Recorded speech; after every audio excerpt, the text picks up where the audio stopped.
Mr. President, this is an important debate.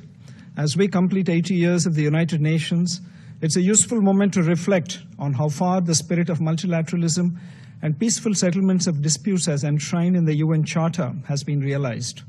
Also, what have been the impediments on the way? The first 4 decades after the creation of the United Nations witnessed decolonization and a period of Cold War. Conflicts were largely contained and managed. UN had a significant role in these efforts. In fact, in 1988, UN peacekeeping forces were awarded the Nobel Prize. The end of Cold War was followed by outbreak of a number of conflicts across continents. The nature of UN peacekeeping operations also started to change. In the recent decades, the nature of conflicts has transformed with the proliferation of non-state actors, often proposed and propped up as proxies by state actors, and cross-border funding, arms trafficking, training of terrorists, and spread of radical ideologies facilitated by modern digital and communication technologies. The future trajectory of UN peacekeeping operations is also under serious debate. At the same time, peace building has also acquired greater salience in discussions. Regional organizations, for instance, the African Union, have also engaged appropriately while dealing with disputes among their member states. On the question of peaceful settlement of disputes, Chapter 6 of the UN Charter begins by a recognition that it is the parties to a dispute who must first of all seek a solution by peaceful means of their own choice. National ownership and consent of parties are central to any efforts to achieve peaceful resolution of conflicts. There should also be serious cost to states who violate the spirit of good neighborliness and international relations by fomenting cross-border terrorism. Recently, consequent to the gruesome terrorist attack in Pahalgam, Jammu and Kashmir, on 22nd April 2025, that led to the killing of 26 innocent tourists, and based on the Council statement of 25th April, where members of the Security Council underlined the need to hold perpetrators, organizers, financiers, and sponsors of this reprehensible act of terrorism accountable and bring them to justice, India launched Operation Sindoor, targeting terrorist camps in Pakistan and Pakistan-occupied Jammu and Kashmir, which was focused, measured, and non-escalatory in nature.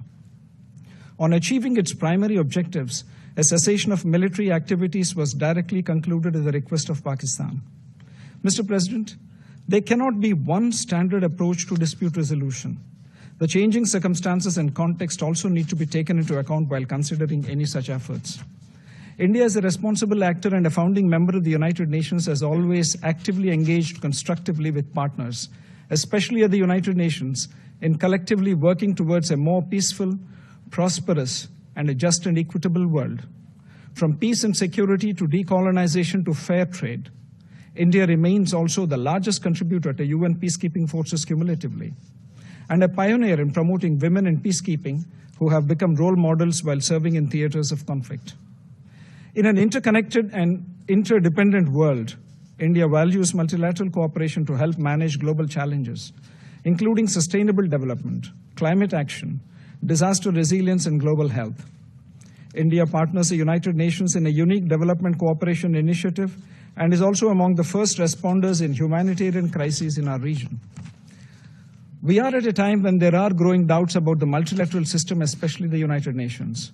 The serious question marks over the representativeness of the UN Security Council must be addressed urgently. In this context, India is proud to have facilitated the inclusion of African Union in the G20 platform during its presidency. The continuing UN Security Council impasse also shows the increasing challenges to efficiency and effectiveness of the UN Security Council. Mr. President, I am constrained also to respond to the remarks made by the representative of Pakistan. The Indian subcontinent offers a stark contrast in terms of progress, prosperity, and development models. On the one hand, there is India, which is a mature democracy, a surging economy, and a pluralistic and inclusive society. At the other extreme is Pakistan, steeped in fanaticism and terrorism, and a serial borrower from the IMF. As we debate promoting international peace and security, it is essential to recognize that there are some fundamental principles which need to be universally respected. One of them is zero tolerance for terrorism. It ill behoves a member of the Council to offer homilies while indulging in practices that are unacceptable to the international community. Mr. President, in conclusion, India remains committed to working towards international peace and security through multilateralism and peaceful settlement of disputes. I thank you, Mr. President.